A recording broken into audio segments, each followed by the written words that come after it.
মত পোষণ করবেন, আমরা জানবো। এবং এই দিঘরা সার্বজনীন পূজা উদযাপন, হিন্দু মুসলিম এই দুই সম্প্রদায় বেশি বসবাস করি।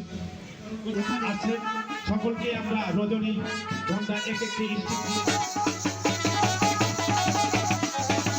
আমাদের সর্বোত্তম সহযোগিতা দিয়ে যাচ্ছেন সার্বক্ষণিক, তো এটা অত্যন্ত প্রশংসনীয়। এই পূজা উপলক্ষে আমাদের বিভিন্ন জায়গায় আমরা বিভিন্ন রকমভাবে নিয়োজিত থাকছি, যাতে সব জায়গায় সবাই ঠিক মতো করে সুন্দরভাবে এই পূজা অর্চনা করতে পারে।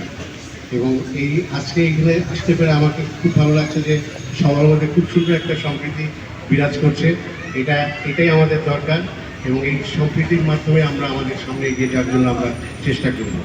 এবং আমি আশা করব আজকে যে সপ্তমী এবং পরে যে 3 দিন পূজা অর্চন হবে, এটা যেন সবাই খুব সুন্দরভাবে করতে পারে, সুস্থভাবে করতে পারে এবং সবাই তাদের মনোবাসনা পূর্ণ করতে পারে।